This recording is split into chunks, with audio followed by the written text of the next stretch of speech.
Demolition, and there's that right hand. They're duking it out, not by the right hand. Takayama.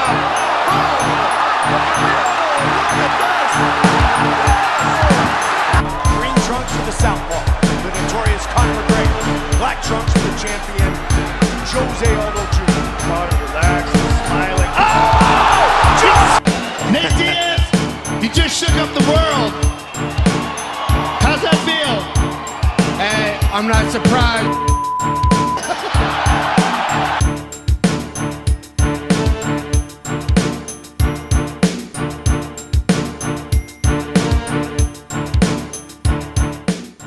Welcome to this week's episode of Chingazo's Combat Crew, your one-stop shop for all your combat news. Thank you for joining the crew. We got a full house. And gentlemen, I got a jam-packed episode of stuff to talk about today. You know, I got that MMA Chisme. There's a Who's Number One up event coming up pretty soon. And we're going to slowly start breaking down UFC 300 piece by piece, starting today with the early prelims. Gentlemen, how y'all doing this fine Sunday afternoon? Badass, man. Badass. I fucking shot some golf today. I sucked ass, but still way better than working any day of the week.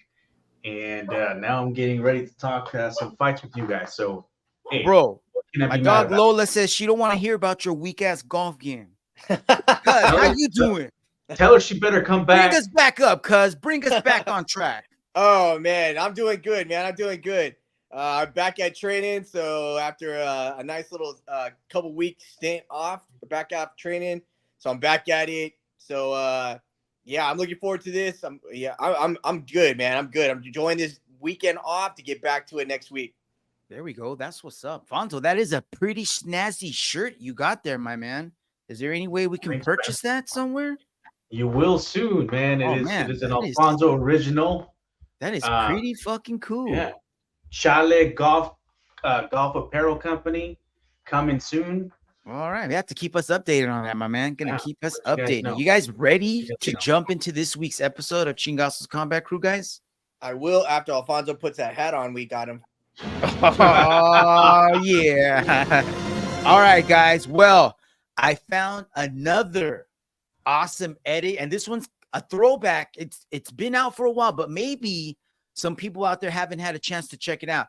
I want to introduce you guys to Conor McGregor on the Rampage. All right, this video is brought to you by VidGeo over at YouTube, so give them a follow. Check this out. Don't feed the McGregor. Here, keep your mouth shut, kid. Never speak about me ever in your life. Watch yourself around me, because you'll be out of here quick. Let me take my picture. Yeah.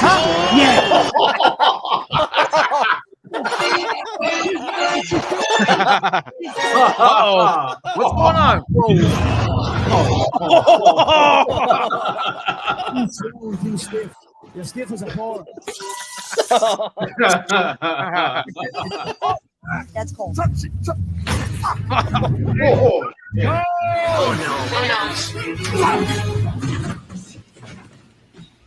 Yeah, hold on. Let me get my clothes and my belt and my shoe. Yeah, shut you. Do me a favor. Get out. To catch a varmint, you got to be a varmint.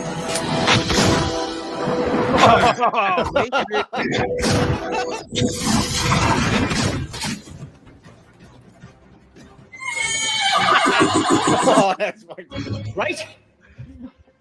Now? Yes, right. Are you sure?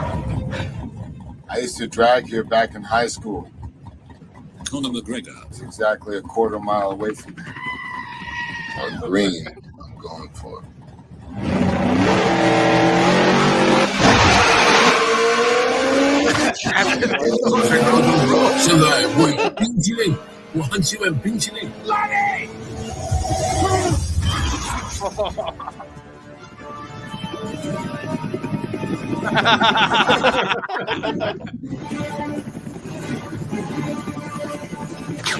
Oh man.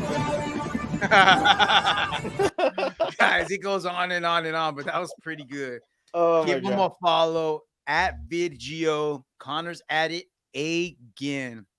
All right, gentlemen, let's get into real combat news. This dropped from Flow Grappling earlier this week, and it looks like we're gonna get another Who's Number One. Cause nice. I don't think they've dropped the entire card, but at the moment they dropped these 3 bangers for us. Yeah, so a little Mika and Tommy Laniker, bro. That's a matchup that we have not seen, and I am really, really looking forward to that. Yes, sir. As well as some Nikki Ryan, JT Torres. That's gonna be a good one. Good, dude. That's gonna be good. I'm hoping Nikki is 100% healthy, because that is gonna be a dynamite matchup. We could see that's an ADCC matchup right there. Yeah, for real. And then little baby shark over there, little baby shark action coming up. So stay tuned. Friday, May 10th. Maybe we could do a fight companion, but we are not gonna be able to show the video because we received our first YouTube strike. Oh, shit. Showing, yeah. So they caught on to us. Yeah, they finally got on to us. I don't know, but that dude's mustache needs a strike from YouTube or Flow Grappler or something. All right, guys. There can only be one. You got to. There can only be one, and he's right there. Yeah, and that's the guy that I'm shaving my shit off tomorrow. Bro, that's like the symbiote suit, bro. You can't get rid of that shit. That's just it just keeps on coming back. The morning he wakes up, it's just there again. Yep. You're gonna wake up. You're gonna have all kinds of selfies on your phone. You're like, I don't remember that. All right, y'all. Hey, did you guys know that this is the official poster for UFC 300? No, but I saw that promo video for it. And pretty sick, right? Yeah. Pretty sick. I think me and Fonzo shared that one last week. So we're hyped for it, man. So UFC 300, a few weeks away. We're still on the horizon. It cannot get here soon enough. So in order to quench our thirst for UFC 300, I want to start breaking it down piece by piece, guys. I want to take a peek at the early prelims. And I can't think of a UFC event in the entire history of any MMA organization, even going back to my WWF days. Yes, WWF, not WWE. There has never been a card ever put together that's been this jam-packed from top to bottom. Am I lying? If I'm lying, kick me in the balls. No. Dude, how about this? The first fight on the early prelims is going to be this motherfucking banger right here. What the Yeah, fuck? I know. Dieveson Figueiredo taking on Cody Garbrandt, and the early numbers are in, and Vegas is hot on Dieveson Figueiredo's nuts at minus 340, guys. Well, Cody Garbrandt can't take a fucking hit. That's what I'm saying, dude. Like a lot of, I don't know, man. I'm wondering where his chin is at right now, because he's been looking good. His defense has been looking good. He hasn't been getting caught in firefights as of late. But let's get into his record. You guys want to go over both of these guys' records real quick? Yeah. I only went back as far as 2020, so I got Figgy's record on the screen right now. His last time in the octagon, he went 3 full rounds with Rob Font at the bantamweight division, which is where he's at. Actually, is this bantamweight? Right? Yeah, bantamweights. I always get bantamweights and featherweights confused, but bantamweight. So first time up at 135, and he looked good. He looked good against Rob Font, dropping bombs, hurting him. And then when you go down his resume, you know all them wars with Brandon Moreno. Look at that. 1, 2, 3, 4 times in a row. And then before that, guys, he fought Alex Perez. And then before that, check that out. Back-to-back wars with Joseph Benavidez. Yep. So he has a history of rematches. Mm-hmm. All right, let's take a look at Cody Garbrandt's record. Now, because on the screen, he did last fight Brian Kelleher, beat him by KO in round 1. Took a little over 2 minutes to get the job done, but that's what you do against lesser competition. My main thing, though, is check that out. Trevin Jones. What do you guys know about Trevin Jones? Not much. Exactly, dude. Exactly. And he couldn't get him out in 3 rounds. Yeah. So I don't know, man. And then check that out. He also fought. They also have a common opponent, Rob Font. And he went 5 rounds with Rob Font. And he lost by unanimous decision. Yep. So, I mean, I don't know which Cody's going to show up. The one that looked awesome against Brian Kelleher, or the one that showed up and got murked by KKF and then lost the decision to Rob Font? I don't know, dude. I'm kind of like, what have you done for me lately? And I think that Figgy's just shown up more consistently with more power, with more game, more chin, you know, less damage also. You know, I know he's got more fights, but he's definitely taking less damage, and he's moving up in weight, so he's not sucking his body up. So I'm at the moment, unless I see something crazy in the lead up or, you know, an injury happens, at the moment I'm gonna have to go with Figgy, man. What do you guys think? I agree 100%. You think so? What about you, Fonzo? I know earlier, I mean, maybe a month ago, you were high on Cody Garbrandt for a while, but now you seem to have changed your tune, bro. Yeah. Well, yeah. You know, the more I look at it, I think you make sense, man, when you're talking about the breakdown. I still think, I mean, I'm not going to count Cody out. You're right. You're absolutely right. You can never count out a former champ, right? So, I mean, you know, I might put down a few bucks, you know, on the underdog here, just in case. It would definitely be worth it at a plus 270. You know what I mean? Right. You never know, man. Stranger things can happen. The moment can get to him and he could rise to the occasion. He might just feel the electricity in the crowd and then he goes right back to being the old Cody. I'm also curious what the over under is here. I might want to, if it's a good odds, dude, I might bet the under. Somebody might die, bro. All right. How about this? Bobby the King Green taking on Jim fucking Miller. Not what Bruce Buffer's gonna say, but I said it just there for Jimmy Miller. Hopefully everybody turned that down. I should have given you guys a warning. My bad, y'all. No, Jimmy man, Miller coming in. Call out for Uncle Dana to sign you and get rid of Bruce. Bro, sign me up, man. Dana White Contender Series. I'll show up every Wednesday. Dude, Bobby Green. Super. Minus 205. Jimmy Miller plus 170 underdog. Let's take a look at their records. Bobby Green's record, dude, check that out. He has been active as heck. Going back the last 4 years, going back all the way to 2020, he's got 1, 2, 3, 4, 5, 6, 7, 8, 9, 10, 11, 12, 13 fights in the last 4 years. So that's almost 3 fights every year. It's pretty good. It's pretty active, man. So you guys remember in his last time in the cage, he got dusted by the tarantula, bro. He got murked midway through round 1. That did not go the way I thought it was going to go. Yeah. Before that, he was on a back-to-back winning streak with wins, KO win over Grant Dawson and then that sub over Tony Ferguson. Yeah, but that was like Tony Ferguson, like maybe a week out of getting knocked out.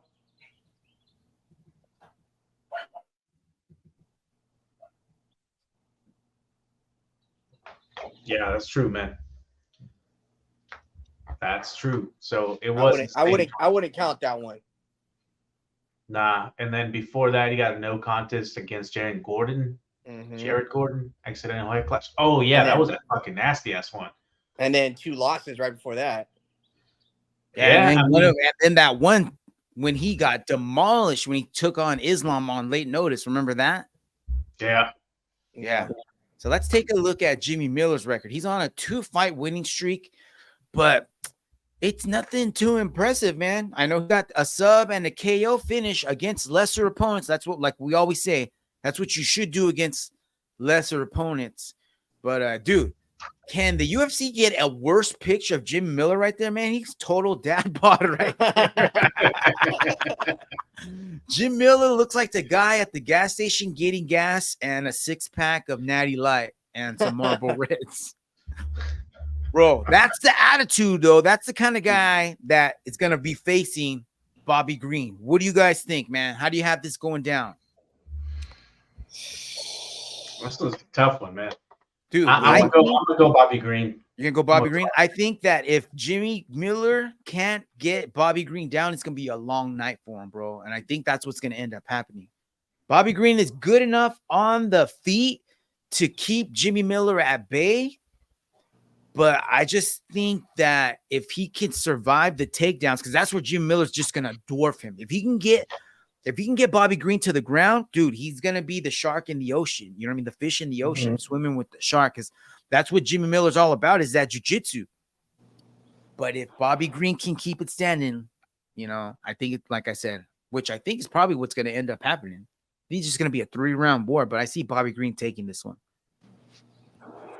All right, guys, one more fight on the early prelims. The ladies taking a crack at it. Number 4, Jessica Andrade taking on number 6, Marina Rodriguez. And Vegas has this one even at minus 110. Yeah, check this out. Okay. So just like Bobby Green, Jessica Andrade has been busy.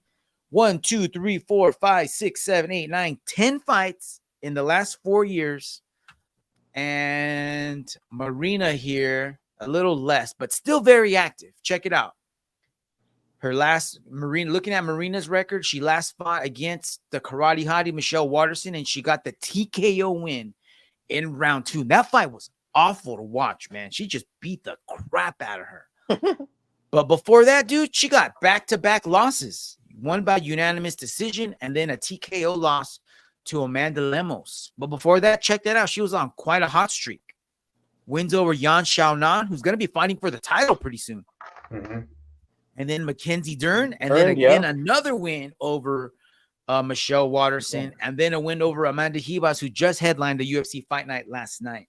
Mm-hmm. Looking at Jessica Andrade, she was on a 3-fight losing streak, but who knows? That could have been, that there's tons of reasons for why she was on that losing streak. Maybe they were she wasn't prepared. The fights were too close together. I don't know. But after that, she fought Mackenzie Dern and she mollywopped her, no? Yeah. She literally knocked her off her feet. Yeah. So I'm excited to see that version of Jessica Andrade. And I think that's the one that's going to show up, man. I think that she's had enough time off. Look, her last fight was against Mackenzie Dern back in November. Now she's stepping into the cage April. That's a good 4 or 5 months in between fights. That's plenty of time for her to recover, get a good camp in, and come in as healthy as she can be. So I think that bodes well for her. So I'm going Jessica on this one, guys. I'm going Jessica. What about you guys? Same. Cuz? Yeah. Nah. New blood? I think I'm going for what's her name? Marina? Yeah. All right. Yeah. All right. We'll see what happens as we get closer to these fights. So we got a few more weeks to go before we really start clamping down and the numbers start to change. So, all right, gentlemen, let's talk UFC Chisme. Some MMA. Actually, I'm going to switch this up because it's not just UFC stuff. We're talking all MMA rumors. All right. AKA Chisme. So let's jump into the first story I got. Guys, this is some bull crap of all bull crap. I don't know if you guys caught this headline, but Francis said that boxing owes him. He doesn't know if he's going to go back to MMA just yet. What do you think? Boxing owes him? Yeah. First of all, no one owes you anything, Francis. Get your ass in the cage, man. You signed a contract with PFL, bro. What the? Oh, bro. This is, I didn't think that this was even going to be a possibility, but he seems like he just drank too much of the Kool-Aid and now he don't want anything else. Well, see, remember that's what I was talking about when we first, way back when we were talking about him leaving the UFC. I was like, you know what? It was just too much for this guy. He thinks he's bigger than what he was. And look at him now. Yeah, man. I don't know. I'd rather see him go for it. My question is, who's he fighting next? They're not going to give him a ranked opponent now. You know what I mean? They're at least not like a top 10 guy. I don't want to see him fight a top 10 guy. Nah. So who's he fighting next, right? I want to see him fight a top 10 guy so I can get the shit beat out of him. I would rather see him. Yeah, we already saw that. We already saw that. I know. I want to see it again. Well, that's probably what's going to end up happening if anyone decides to sign that contract. You know what I mean? But in the meantime, here's the deal. Here's the deal, though. Did you see the fucking pay-per-view numbers that came out for both of his fights, the Tyson Fury and the Anthony Joshua fight? I have not. How were they? Pretty shitty? Dude, they were shitty. They were only in maybe 250K. Well, I believe that, dude. I mean, the last one was on. The last one was on Friday. Yeah, dude. How are you gonna sell pay-per-views when your main event is starting Friday at like 3:30 when everyone on the Pacific Coast in the United States, which is probably one of your larger markets, right? I would imagine you're probably banking on the North American crowd, especially the West Coast crowd, because that's where, I mean, there's just a lot of fight fans on this side, but come on, man. You know what I mean? Like how it was set up for, I mean, the Saudis don't give a shit, dude. They're just like, hey, we're going to throw the biggest party and we don't care who comes. We're going to be there. And that's how they're looking at all these events. You know what I mean? They don't care. They're just bringing in everybody. Did you see they brought? That's like your Theo fucking booking the banda and then putting big ass fucking speakers, and then everybody gets a party in the block. Yeah, didn't you see a couple of weeks ago they had a soccer game, and you know who introduced the teams or like brought the ball out? Fucking Undertaker. What? Yeah. Oh shit.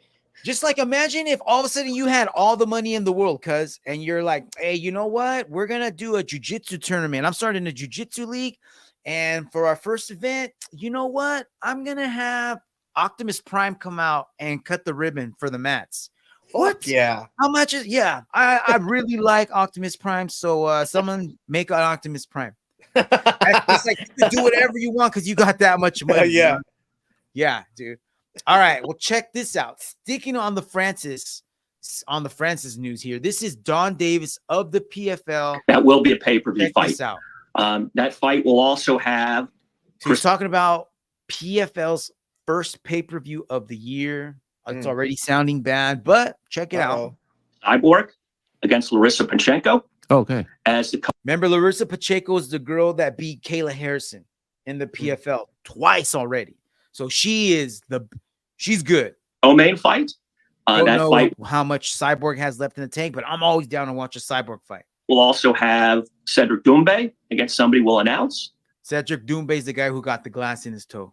So that fight is going to be big just because of Francis, but that fight will have other very compelling matchups on it. Where will that fight card take place? That fight card will take place in Riyadh in Saudi Arabia.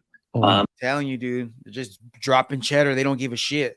So they're also the main event of that card is allegedly gonna be Francis Ngannou and Renan Ferreira. Renan Ferreira is the giant that beast moded. Who did he just beat? Remember? Ryan Bader. Blank there. But he beat the crap out of Ryan Bader. Remember, I showed you guys the screenshot of the weigh-ins, and he was just like a freaking giant. Or over him. So I don't care, man. I'm down for a freak show. That is a super Pride Fighting Championship style fight. Just two behemoths going at it in the cage, man. Let's go. I'm down. Yeah, but do you think that, I mean, don't you think for being their first one, you said this is their first pay-per-view event? It's their first pay-per-view of the year. They did a pay-per-view last year. But it didn't do well. You know, they just don't have the star power to put on a pay-per-view. So yeah. Sounds like it's gonna be the same thing again then. Probably, man. Probably. We'll have to wait and see. All right. Next Chisme. How about this? Our boy Conor McGregor was on the MMA Hour with Ariel Helwani. I could not understand a word that he said, but he has been making the rounds on the news and on different podcasts because he's in a movie that you can go watch on Amazon Prime. I'm sorry. And show of hands, gentlemen, how many of us have already watched this? Raise your hand. You haven't watched it? I watched it on Friday night. It was actually pretty good. I think I started it Thursday night, and then I finished it on Friday. Oh, shit. Yeah, it's this is not something that I would probably go out and pay for, but it was maybe I would. I would. It's just I kind of felt like but Alfonso, you paid for that shirt though. Come on, that's not good. Hey, you'll pay for one too. I would say that this was like John Wick mixed with some Fast and Furious nonsense. Because there were moments where it was like, oh, dude, the fight scene, like I know you like revenge movies, cuz this movie's all about revenge. This movie's all about you get to see people get the crap beat out of them that deserve to get the crap beat out of them. So there's a lot of like, oh dang moments. Yes or no, Fonzo? But there's also a handful of moments that are like, are you serious? Come on, bro. Come on. Yeah. There's a few of those. But you know what? But I like movie. that too, though. I like that too because it's like 80s nostalgia, dude. Yes. Like 80s action movies. So was it a lot like the original? It's you know what? Than the original, I gotta tell you, I haven't seen the original. Don't crucify me. Oh, really? I haven't seen it, but this movie makes me want to go and watch it now. Yeah, you should. You should watch it. It's the much more tamer version of this. Oh, really? But the old Roadhouse is still wild, man. This movie's wild. Okay. You know what I mean? All right. Yeah, this one is like they cranked up the violence to the max as far as they could. They really, really pushed. Oh, shit. Yeah, okay. It's a fun movie to watch. Yeah, go check it out. All right. Yeah, borrow Alfonso's Amazon Prime account. Gotcha. All right, guys. So Dricus Duplessis is getting back in the mix, and he came out on a podcast and he said that he was available to fight Izzy at UFC 300. And he went on to say that even though he's not on UFC 300, that he believes that him and Izzy is the next fight for the strap. What do you guys think about that? Yeah. Ooh. I hope Izzy's ready. He's had enough time off, man. I'm sure he has. It's either now or never. Yeah, you know what I agree. The longer I hope he is. Yeah, the longer he waits, the worse it's gonna be. Yeah. As far as trying to get back in, you know what I mean? You know how hard it is to get back into the groove when you've been out for a while. So yeah, I'm hoping this is true. So we should be hearing soon because we don't have like main events coming up for UFC International for International Fight Week, which is July. So none of the summer cards yet have started filling out. So we might be hearing things pretty soon. So here's some news. You guys remember this guy, Shara the Bullet? Yeah, dude. Magomedov? Dude, he got his visa. So now he can finally come to the United States. Of course. So that should open up some more opportunities for us to see him. Because he didn't look too good in his first fight. Remember, he got taken down by Bruno Silva. So I'm hoping he's been working on his takedown defense. Because other than that, he looked phenomenal until he got taken down each and every time. That's so fucking weird to say out of fucking Magomedov or anybody in the fucking and say in the same sentence that they suck at wrestling. That's what I'm saying. Yeah. All right, guys, going back to PFL. PFL signed a deal with Max. So they're going to start showing their events on Max. Yeah. And the first one was this last Friday. The only bad thing was that it was being streamed from Ireland. So it was on earlier in the day. And I seem to be having the same issue that I have with Prime when I'm looking for one championships, when I'm not watching live. It's a problem looking for these events in their menu because it's just not user friendly. Okay. So I typed in like PFL Max. Yeah, dude. Yeah, seriously. Because I typed up everything that you could have possibly have imagined. And I kept getting PFL events. I kept getting Bellator events, but I wasn't getting the new current one. So maybe it was because they hadn't uploaded it yet. But you would think that it would have been up right away. You know what I mean? Yeah. Well, Grap got Pan American Championships uploaded from today's finals already. So if they can do it, Max definitely's got to be able to do it, no? Yeah, but is it Max or is it PFL? The issue. Well, it's on Max's streaming service, so I believe it's on them. Yeah. And so here was the card that they aired. The main event was Corey Anderson taking on somebody. But I only got one finish to share with y'all. Check this out, man. This was Manoel Sousa. Oh, damn. Fuck. He dropped him like a bag of rocks. Check this out. Fuck. Check this up again.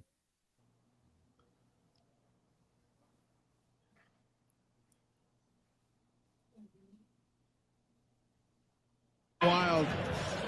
Not absorbing damage here. Dude, he just spun his ass like a lawn chair. Yeah, he did. Only needed to land one. That was nasty. God. Straight up nasty. Yeah, that was awful, bro. That was awful. So that was the only, one of the only finishes on the entire card that I was able to find. So if I find more clips, I'll share them with you guys next week. But let's keep this train moving, y'all. Check this out. Robelis Displaigne. It's got another fight coming up. May 11th against Waldo Acosta. Bro, this is a step up in competition. I don't know if he's going to be able to get this guy out in 20 seconds or whatever the heck it was the last time. But we might see another first round finish for sure, dude. Yeah, this will be fun. This will be fun. All right. Did you guys hear about this? Sean Strickland heard the news that Izzy may be getting the next shot at the title. And really, Sean's kind of been quiet about asking for the rematch. Yes or no? Like he might have said something here or there, but he really hasn't been on that, like just screaming that for a rematch. No, I haven't heard very much. Yeah, I haven't heard anything. Maybe he assumed he was gonna get the rematch, but now he's just straight up saying, like, "Hey, you know what? I deserve the rematch. You know the fight was close enough. Give it to me. Yes or no? What do you guys think? Yeah, Would you rather see him fight? Would you rather see the rematch or would you rather see Izzy? The rematch. Rematch? What do you say, Fonzo? Either, man, actually. I agree. True. I'm either, yeah, I mean, if either one of them, like if they said, let's go with Sean, I understand it. Let's fucking do it again. It was a good fight. I want to see it. But I'm not mad at the Izzy fight. I mean, you know what I mean? I want to see it too. So I wasn't an option, Alfonso. You had to choose one or the other. I really want to see the Izzy fight just to finish the story out. I want to see the drama. I want to see the shit talking. I want to see the stare down. And then I want to see that fight. But also, I wouldn't mind seeing the rematch between Sean and DDP because it was that good. And now that they know each other, we know that pace they're going to put on. Dude, can you imagine part 2 of that? Yeah. Neither one of those guys wants to lose to the other one. So we're going to see, no matter what, we're going to win. No matter what, we're going to win. I definitely want Sean Strickland this next time to fucking step on the gas from the get-go. Definitely. Yes. Definitely. Yes. I would like to see a different game plan. Maybe the same game plan, but accelerated. Yeah, because he wasn't tired by the 5th round. Like he wasn't like breathing that hard. You know what I mean? Yeah. Like he still had gas in the tank. So he could afford to spend more energy in the beginning. Definitely, man. Definitely. So I want to stay talking about Sean Strickland. And dude, Sean Strickland has just been ever since, even before the title, even when he had the title, when he won the title, then when he was the champ, and even since he lost the belt, he's just like on all the podcasts. He's on Instagram, putting up videos all the time, and he's constantly talking about his mental health, talking about how he had a rough upbringing, and he's always thinking about like just bad thoughts and this and that. And I wish the dude would go get help, like real help, because I know like he says like MMA is my therapy and it's what helps me, be able to get up every day. But dude, that's only a part of it, bro. Like you're not really addressing the issue. And it's basically like it's like ibuprofen. It's helping you get through it, but it's not actually fixing the issue. Exactly. Yeah. Exactly. I think Sean Strickland just really needs a hug. That's why he does jiu-jitsu. He needs a lot, bro. He needs a lot. And this is like, are you gonna invite him to your gym, Alfonso? Encuadrado Jiu-Jitsu open for business, homie. Bro, just go to his gym. Yeah. Just show up at his gym. He'll let you. Yeah. But this is something that I constantly hear. How many times have you hear people say, "Oh, this is jiu-jitsu's my therapy"? Yeah, I say it all the time. Yeah, it's right. A part of your therapy, but it shouldn't be your only therapy. Yeah, it should be part of. It's a piece of the puzzle, but not the entire puzzle. You know what I mean? Yeah, it helps. It's like it helps you get to the next therapy session. Definitely.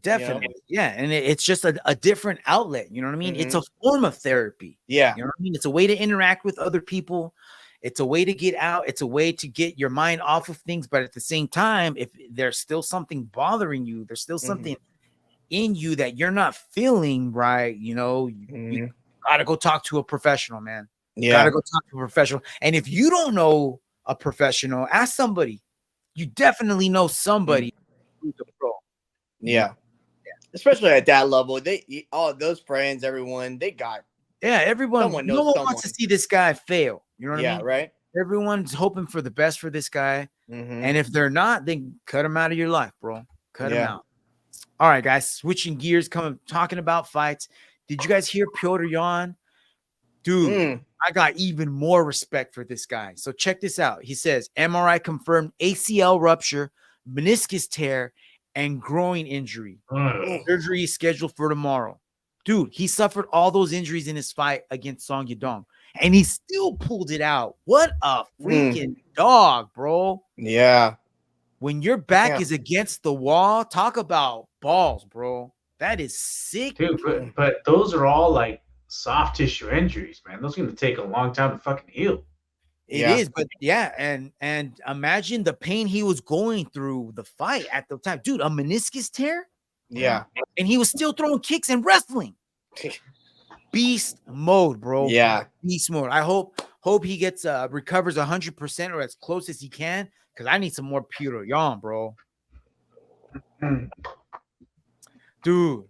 So my graphic. Yeah, what was this about? My graphic is not cooperating right with me, but it seems that the UFC settled their lawsuit with the fighters for a reported $335 million. Now, that sounds like a lot of money, but apparently they could have gotten so much more. Dude, that's just like little sprinkles, you know what I mean? It is, bro. It is. Divided amongst all the fighters? Yeah. So everybody in the suit. So they got a couple mil each, maybe a few mil. Man, I don't even know about that. Because they still got to pay their lawyers. Yeah, right. Dude. So check this out. So they settled, but this is bullshit, dude. This is what is so wrong about things like this. This is tell us what grind your gears, Frank. This is the bad guy winning again, because the UFC has all the money, dude. They got all the money and all the time to drag this crap out, and the fighters have nothing. They are just scrounging for pennies. So the longer this goes, the better it is for the UFC.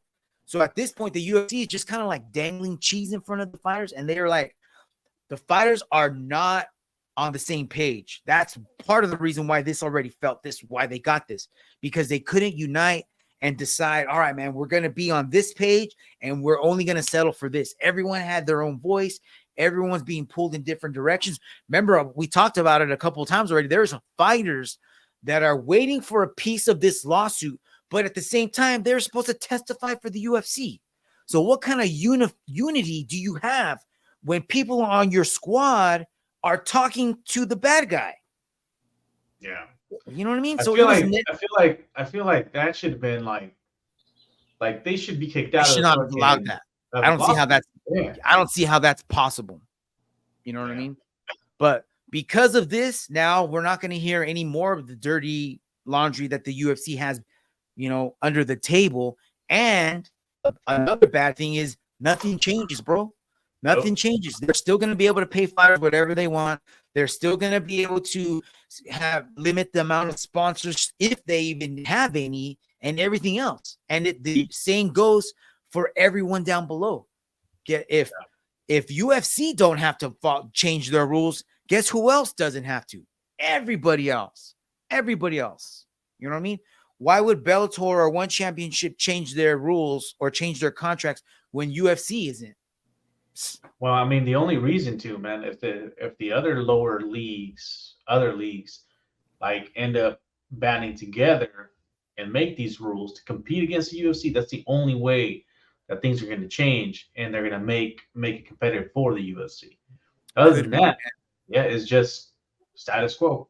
But you know what that's going to take, man? That's going to take all the fighters to get on the same collective page and work together, which they've never done. They've never been able to do. So that's fucking sorry, bro. All right. Even though we hate you, we're still loving you, UFC. God dang it. We have nowhere else to go. All right. So it sounds like UFC is going to make a return trip to Paris in September, boys. And what do you think about this main event that I have put out for you on the plate? Cyril Gane, Sergey Pavlovich? Nah. Yeah. Dude, where Isn't the fuck's Olympics Tiny gonna be out Tom? there at the same time? Where is Tiny Tom? Well, Tiny Tom's probably going to be fighting Curtis Blades, and it's probably going to be fighting on a pay-per-view. So this is only going to be a fight night, not a pay-per-view. Yeah. So I wouldn't waste Tom on this card for sure. I don't think. Because what were you saying? Isn't the Olympics going to be out there during this time too? I think it's in the summer, no? Are they going to be? I think it's like July, September. Oh, okay. So yeah, so right before it, right? Yeah, so they'll be coming in right after. Okay. Damn, Paris is going to be the spot. Yeah, it's going to be hot for a while, man. But this isn't official. This is just something that I'm like, oh, man, they're going to throw Cyril on the main card. So who should he fight? Should he fight Curtis Blades? If Curtis Blades isn't going to fight Tom Aspinall, should he fight? I don't know, man. You know what I mean? But I just think that this would immediately produce a number one contender after Tom Aspinall figures out who he's going to fight. Yeah. All right, y'all. Check this out, bro. We just talked about the dirty laundry of the UFC, but check this out, man. Is this like boldness? Is this like ego? Dana White says that right now, at the moment, that his Dana White Contender Series is what he prefers to do over anything else the UFC does, even pay-per-views. What? Yeah.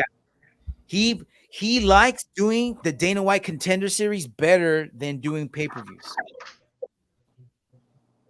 I wonder what he means by that. Like, what is he? I would imagine that. Well, because I mean, the fucking show's named after him, bro. He has everything under his control in the Contender Series. He picks the fighters. He decides who gets the contract. Doesn't he do that now with the rest of the fucking fight? With the whole UFC? No, because he's not the one fighting. He's not the matchmaker. Him and Hunter Campbell are the matchmakers. Who else is a matchmaker? No, he's not a matchmaker. I'm sure he has some influence on, but he's not the one going out and signing these guys. The only ones that he's actively recruiting are these guys for his show. And I remember back in the day, him and Matt Serra and I can't remember who else used to do a little show where they would go out and find fighters and then bring them back to fight on this show. Now they just do this show. So I don't know who's doing the recruiting for the show, but he's just saying like he would rather do this. I kind of just feel like he just wants to do that because, like I said, he's the puppet master of that show and he can do whatever he wants. Whereas I'm just happy he didn't say fucking slap fight. Well, give him time, bro. Yeah, give him time. All right. Aljamain Sterling recently went on his podcast, and I don't know if this kind of, to me, this is like bragging, bro. So apparently he trained with Jamahal Hill, who's currently training to fight Poatan at UFC 300, right? Jamahal Hill, remember, is coming off of Achilles surgery. And Aljo went, actually, let's see if I can play this.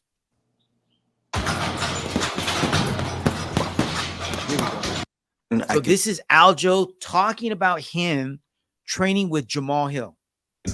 Scale back and still get enough work in, but at a more moderate pace. He's a big boy, grappling with Jamahal. He let me start mostly from the dominating top position, trying to control him. I think I did a relatively good job. It doesn't look like he's being explosive or using his size. Side control position. Even though that's a big man move right there. I think I even got to his back, but I'm also so much smaller, so I kind of like slip into like these weird places when these bigger people try to explode and get out of these positions. And for him, check this out though. From a technical standpoint, for him to work on some of the things that he's going to need to tighten up, because if he can hit those type of things without using his strength and trying to be just. So he just goes on and on to say that, yeah, he didn't use all his strength, but I was able to do that. It started off as him talking about training with Jamahal, and it went on to him talking about almost like he's bragging that he was able to control him. Like, yeah, he was bigger than me, but I was able to get to these positions. I was able to submit him. I was able to control him and this and that. So I don't know. Maybe that's him trying to help Jamahal, make him sound like he's super sorry. You know what I mean? They're playing a little rope-a-dope, because if Poatan hears this, what is he going to think about Jamal's jiu-jitsu? Sounds like great. Not that great. You know what I mean? Yeah. And I don't remember him using his jiu-jitsu against Glover, but I do know that he was messing him up with some GMP, so he does have some type of ground game. Yeah. All right, guys. Here's a segment that I kind of was just been thinking about this one for a while, and I wanted to share this with you guys. What are some of the craziest upsets in the history of MMA? Since you guys have been watching fights, what are some moments where you're like, oh my God, I cannot believe that freaking just happened? I picked 10 of my crazy upsets in no particular order. Why don't we go through them? And if you can think of one that I didn't mention, maybe we can talk about that afterwards. How's that sound, boys? Do it. All right. You guys ready to go down a little trip down memory lane, y'all? I'm ready. Greatest upsets in MMA history, Chingazos edition. Check it out. In no particular order. Bro, this got to be on your list. Oh, yeah. Oh, this is number one. George St. Pierre, part 1. Dude, no one in the world thought this was going to happen except for he didn't believe it. Look at his face. Oh, I'm sure Matt Serra and Ray Longo believed they were going to win, but nobody else did, dude. So remember, this was Matt Serra had won Ultimate Fighter. They did a show where they brought in a bunch of veteran fighters, right? And then the winner was going to get an immediate title shot, right? So Matt Serra ended up winning the show, and he got to fight GSP and shocked the world when he threw a crazy overhand right, and I believe that's it right there in the bottom left-hand corner. Yeah, where he drops GSP, and he continued to GMP him until he got the win.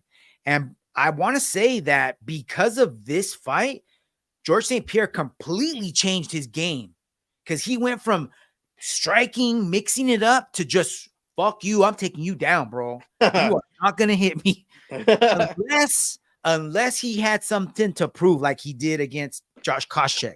Yes, he hated Koscheck, and he was like, I'm gonna break you, bro. But other than that, he was always wrestling. All right, next one. Yeah. All right, check this out. Where were you when this fight went down? Yes. Home, Ronda Rousey. I remember watching this with the boys at Club One Casino downtown, and like, I think everybody was standing up for when this was going down, dude. Like, she kept getting pieced up, and little by little, people would be like, oh shit, oh shit. And then a couple of seconds later, she get pieced up again, and then like 10 more people stood up, and then she got clipped a couple more times, and then more people stood up. By the time the fight was over, almost everybody in the room was on their feet, because nobody could believe what was happening, bro. Yeah, how bad it was happening, too. It was awful. And Ronda, this was typical Ronda, right? She made up some type of thing in her head where she made Holly into the enemy, and she was mad dogging her, and she was trying to tell everybody how she's fake and this and that, and she's gonna kick her ass. And then Holly was like, cool story, bro. Eat this high kick. Here, turn right here. Just turn a little bit to the right. Little oh, more. yeah. That was what an awesome night, man. That was a crazy, crazy fight. How about this, though? TJ Dillashaw taking on Renan Barão. And I have their records on the screen going into this. When in the hell does a fighter with a 10-2 record beat a fighter with a 34-1 record, bro? On the 34 fight win streak. Dude, TJ is the dude. He is the man. Dude, and what happened to Renan Barão after this? He never came. He never recovered from it, bro. He got fucking sent to the shadow realm. Yeah, he did. He never his career never recovered from this ever. Wow. That was it, man. Yeah. Wow. All right. Rose Namajunas, Joanna Jędrzejczyk won. This was when Joanna was Joanna champion, bro. She was beating the crap out of everybody, and her nickname was the Boogie Woman. Remember? Like she would beat ladies before they even got in the cage, and she tried to do the same thing to Rose, and Rose was like, "Nope," and Rose got her, bro. Remember that? Yeah, that was nuts. Was such that a was cool nuts. fight. Yeah. This was like a bully facing, the person who's always getting bullied, facing their enemy, and they win. They won. And not only did they win on the scorecards, like she turned her lights out. Yeah. Yeah. All right, Fonzo. How about this? This was when Cousin Ann was overseas fighting terrorists, but this was from the old Pride days. Remy Sokuju, a black belt in judo, coming out of freaking nowhere to be Antonio Rogerio Nogueira, who at the time was like top 3, top 5 light heavyweights in the world, bro. wow. And he beat the crap out of him, dropped him on his ass, and continued to finish him with some ground and pound like you ain't never seen, bro. Like he owed him money. It was awful. This might have been like one of the only times that I remember Eddie not being able to say a word. Oh shit. Yeah, it was like that. Yeah. Damn. How about this though? I remember this, man. Fonzo, I think you were at the crib when we watched this, right? This was this was way back in the day at the old Brown House. But we were all piling in. I think we watched this on my old tube TV, bro. Yeah. Yeah, you brought Randy out Couture. back in the day when we had the black box. Don't tell nobody. Hey, I don't even know what you're talking about. I just remember watching this fight. Randy Couture, Tim Sylvia, bro. This was the great one of the I remember this year so vividly because this was one of the this was earlier on in the year, but this was one of multiple upsets that occurred that same year. I want to say this is the same year that Anderson made his debut in the UFC and murked Chris Leben. Yeah. But dude, remember this? I remember Randy Couture dropped Tim Sylvia in the first round. There it is in the upper right-hand corner. Crazy hard overhand right. Dropped Tim Sylvia on his ass and then just ground and pounded him for the rest of the round. And then every round went like that for the end. And back then they only did 3 rounds, not 5. Yeah. And Tim Sylvia, guys, was a beast. If you don't know about Tim Sylvia, go back and watch him because there was a time when Tim Sylvia was like the pound for pound #1 fighter in all of mixed martial arts. People, not a lot of people, but there was talk. There was a time when people would say, hey, who would win, Tim Sylvia or Fedor? Yeah, it was like that, bro. It was like that. Damn. And our boy, Eddie, was on Tim Sylvia's nuts. Like he was on the Tim Sylvia train, bro. Yeah. Yeah, he was. He was mad when this one played out. Yeah. Yeah. All right, guys. You know who wasn't mad was me and Eddie because we were you remember we were at this one live. Yeah. This was our very first UFC when UFC cost a cold hard $35. Yeah.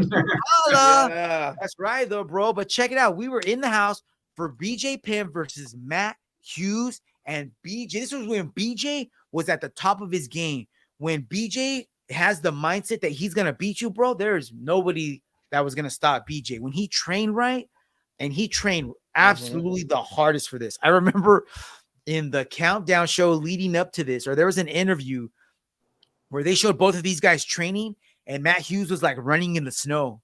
And then they showed BJ Penn, and BJ Penn was like in the ocean underwater carrying like boulders. Rocks. Yeah. You remember that? And then they asked BJ, they're like, hey, bro, your opponent, he's running in the snow. He's like, I'm not stupid, bro. I'm training Hawaii. Why do I need to go run in the snow? He was right because he ended up going on and he got that rear naked on Matt Hughes and became the champ, which Matt Hughes went on to avenge later, but that's neither here nor there because we're talking about upsets, Fonzo. Yeah. All right, how about this one, guys? How about this one? Adriano Moraes versus Demetrius Johnson, part 1. Nobody thought that he was going to be able to pull this off. But not only did he get the W, bro, he put Demetrius to sleep. Yeah. And nobody has been able to do it since or before, bro. Not even Henry. Triple cheese, as Cousin Ant likes to refer to him as. Yes. And I think this was, let's see. I got two more. Oh, yeah. Juliana Peña and Amanda Nunes, part 1. Nobody saw this coming except for Juliana Peña, bro. Yeah. Dude. So who knows if it was because Amanda was coming in injured, Amanda overlooked Juliana, or Juliana was just fucking ready, but she brought the fight to her, bro. Even though she got the crap beat out of her in the next time. Right. On that particular night, though, she did good.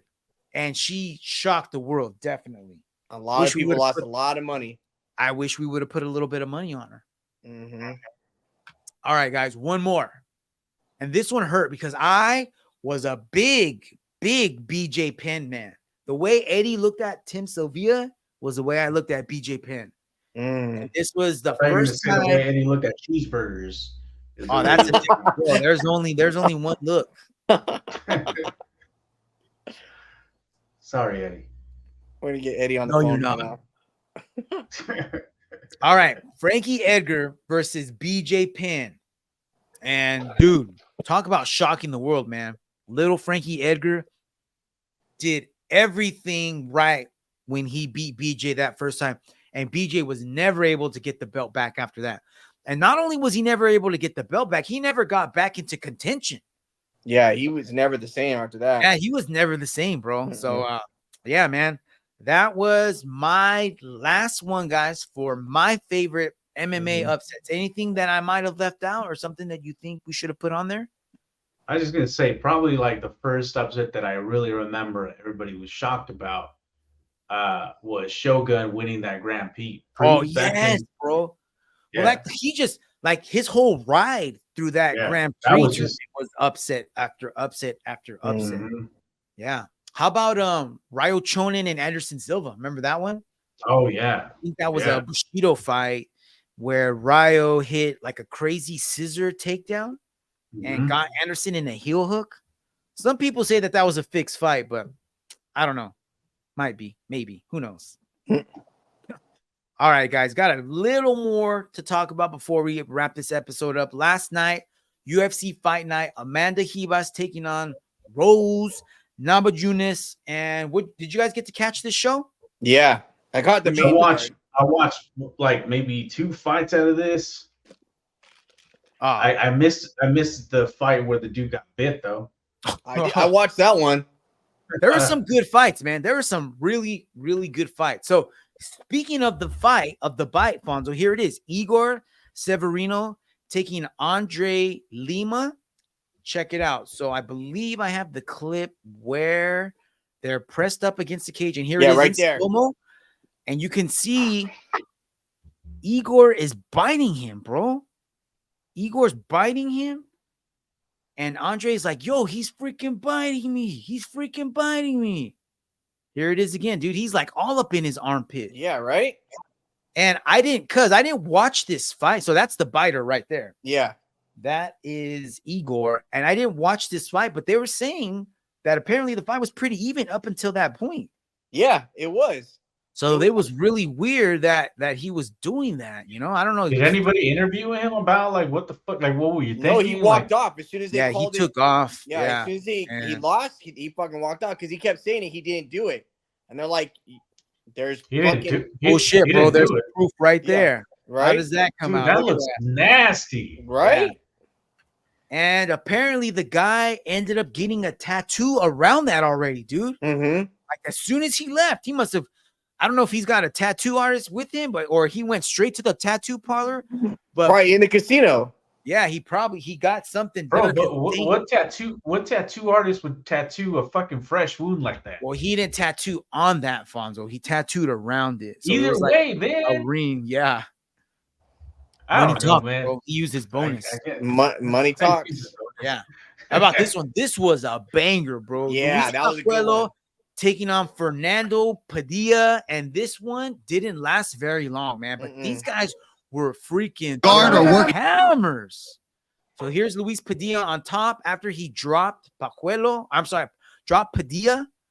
and look at him dropping these hammers, bro. Damn. Inside control. Padilla doing everything he can to try to get up, and he starts to wrestle up, but he leaves his neck out, dude. And Pajuelo's got that body style that we talked about, Fonzo. Long and lanky. Long, yeah. He just cinched in that darce, dude. Like, I could see it coming. As soon as he was getting up, I'm like, bro, tuck your neck. Nah, Yeah, it's I'm right good, there. bro. I'm good. Never even try to fight the hands. So I'm sure those blows had a lot to do with that. You know, I can say, hey, I'm talking around like, hey, just hand fight. But I didn't get hit in the head 10 times. Sure, that had a little something to do with it, guys. Just a little bit. Yeah. How about this one, guys? Billy Quarantillo taking on Youssef Zalal. Check this out. This is Youssef on Billy's back in round 2. And I did watch this fight, and Zalal was just all up on Billy for the last. Billy just could not get his game going at all. Yeah.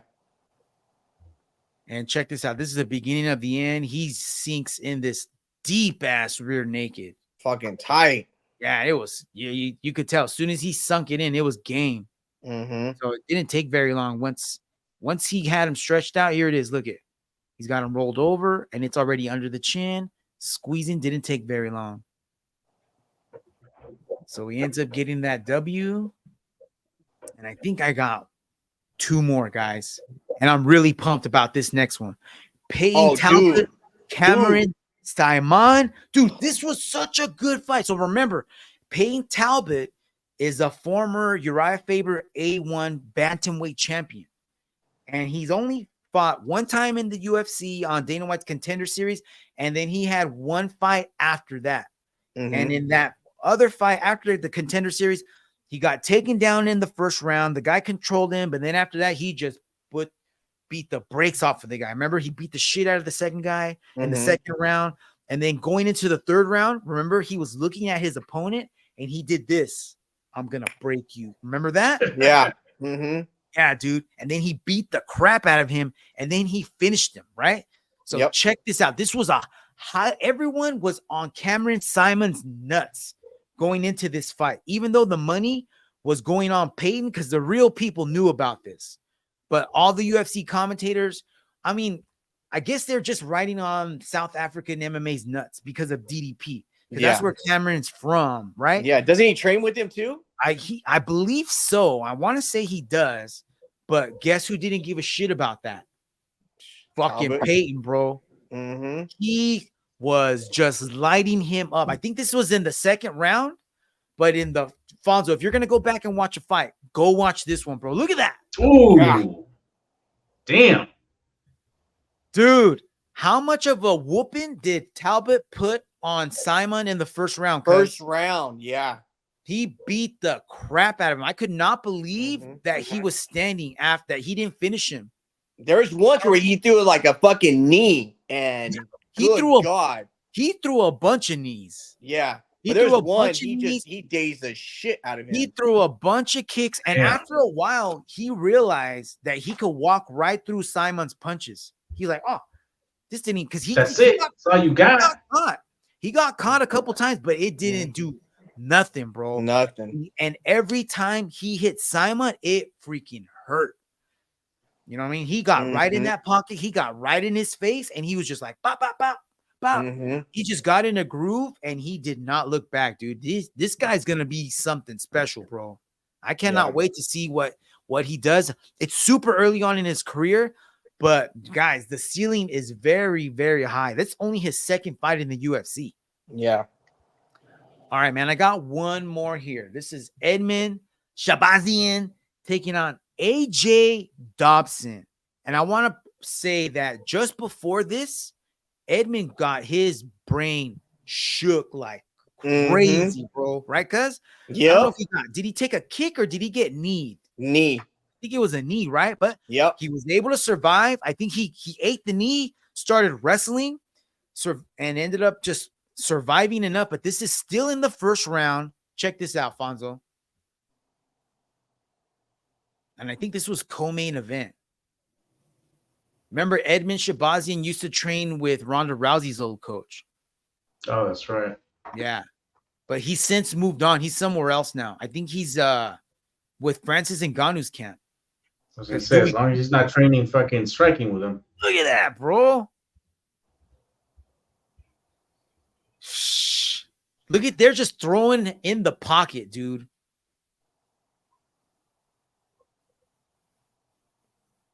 Stunned him, caught him off guard, and then once he got him on his back, though, that was game over, man. Elbows, hammers, gets the Dude, that exchange almost reminded me of Don Fry and oh yeah, the opener of the podcast. Definitely, yeah. right? Yeah, man.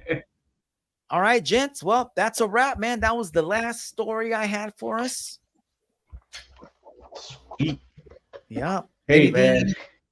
Can't wait for UFC 300. Man, that's going to be a good time. Yeah, we got like a couple more weeks before we start talking about that. So I think we have a UFC fight night next week. And then the week after that, we got 2 more UFC fight nights? Yeah. God dang it. All right. A little bit longer. We'll figure it out. We'll keep y'all covered out there. Don't even trip. Cuz, closing comments? No, man. Good fucking episode, man. That was good. I like that. Good stuff. Yeah, man. Yeah, let's see what we can create for next week. Maybe we can do I know we wanted to do like an episode where we talked about our favorite retired fighters. So maybe we can come up with a list of our like 3 to 5 fighters that were MFers and you're gonna remember them forever or something. Yeah. Yeah. We're getting creative, guys. All right, Fonzo, anything you want to add, my man? No. So yeah, just can't wait for the next fights. Hope everybody has a good week out there. We'll see you guys next time. Yeah, that's right, man. Have a fantastic week. If you're all on spring break, enjoy it. Enjoy your kids. Enjoy your family. Until next week, Chingazo's Combat Crew out. Peace. Peace. See ya.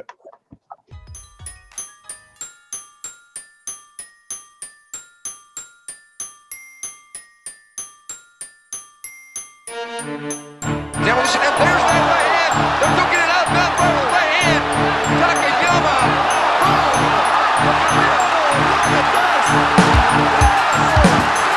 Green trunks for the southpaw, the notorious Conor McGregor. Black trunks for the champion, Jose Aldo Jr. Conor relaxing, smiling. Oh! Nate Diaz, he just shook up the world. How's that feel? Hey, I'm not surprised.